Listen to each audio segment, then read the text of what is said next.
कामचोर देवरानी। एक बार की बात है, सुषमा अपने पूरे परिवार के साथ खुशी खुशी मोहन नगर में रहती थी। उसकी 2 बहुएं थी, पल्लवी और शिवानी। एक दिन दोनों बहुएं रसोई में काम कर रही होती है कि तभी उनकी सास सुषमा उन्हें बुलाती है। अरे बहू, जरा इधर तो आना। शिवानी, जरा जाकर देखना सासू माँ क्या कह रही हैं। दीदी आप ही देख लो ना जाकर, आपको भी तो सुनाई दे रहा है। अरे मैं आटा गूंद रही हूँ ना, तुम चली जाओ। हाँ तो मैं भी तो सब्जी काट रही हूँ ना दीदी। अरे बहू जल्दी आओ। ओह, ये तो जाएगी नहीं, मैं ही जाकर देखती हूँ कि क्या करना है। पल्लवी सुषमा के कमरे में जाती है। जी मम्मी जी, क्या हुआ? शाम को घर पर कुछ मेहमान आने वाले हैं, तो तुम अच्छा सा खाना बना लेना बहू। ठीक है मम्मी जी, आप बता दीजिए क्या क्या बनाना है और कितने लोग आ रहे हैं। सुनील की मौसी जी और उनका पूरा परिवार आ रहा है। कुल मिलाकर 3 लोग और हमें मिलाकर हुए 9 लोग। तो अभी से ही तैयारी करना शुरू कर दो।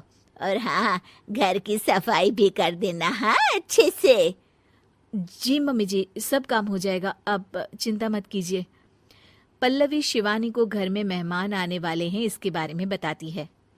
क्या 9 लोगों का खाना बनाना होगा, घर की सफाई करनी है? बाप रे, सासू माँ ने तो हमें घर की नौकरानी ही समझ कर रखा है। ऐसा नहीं बोलते शिवानी, हम इस घर की बहू हैं और घर के काम करना हमारा फर्ज है। दीदी तो है ही सासू माँ की चमची, जब देखो सासू माँ सासू माँ। मैं तो इतना सारा काम नहीं करने वाली। शिवानी कपड़े लेकर गमला साफ कर रही होती है और चक्कर आने का नाटक करने लगती है। मेरा सर चकरा रहा है। तभी वहां पल्लवी और सासू माँ जाते हैं। अरे बहू, क्या हो गया तुम्हें?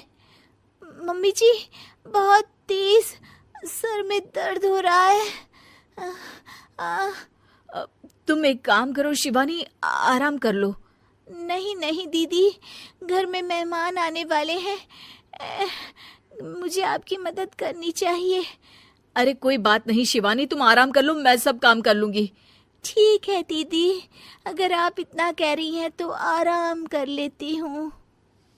शिवानी आराम से अपने कमरे में मैगजीन पढ़ रही होती है। इसे कहते हैं आराम की जिंदगी। इतना सारा काम। चलो सारा काम खत्म हो गया, शिवानी को देख आती हूँ। शिवानी अपने कमरे में ईयरफोन में गाने सुनते सुनते सो जाती है और उसके साइड में मैगजीन भी रखी होती है। पल्लवी वहां आ जाती है और वो सब देखती है। ओहो, तो मतलब सब काम चोरी का बहाना था। अभी बताती हूँ इसको। घर का सारा काम मुझे करना पड़ा और ये महारानी यहाँ मैगजीन पढ़ रही है, गाने सुन रही है। पल्लवी रसोई से एक प्लेट और चम्मच लेकर आती है और शिवानी को थाली बजाकर उठाने लगती है। शिवानी अचानक से उठती है।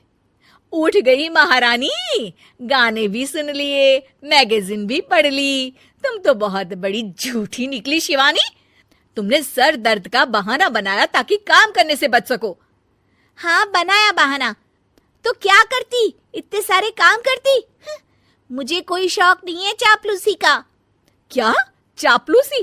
तुम्हें लगता है कि मैं सारे काम चापलूसी के लिए कर रही हूँ? और नहीं तो क्या। तभी वहां सासू माँ आ जाती हैं। अरे बहू, वो लोग बस आने ही वाले हैं, तुम तैयारियां कर लो। जी सासू माँ, तुझे तो मैं बाद में देखती हूँ। सब खाना खाने बैठते हैं और खाना शुरू करते हैं।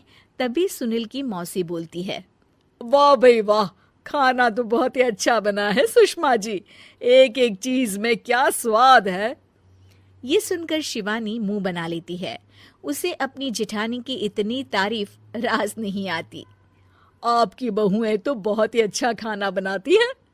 हाँ, बनाती तो दोनों ही अच्छा है, पर आज ना ये सारा खाना बड़ी बहू ने बनाया है। छोटी बहू की तबीयत ठीक नहीं थी, सो इसलिए। मानना पड़ेगा सुषमा जी, आपकी बड़ी बहू तो बहुत ही गुणवान है।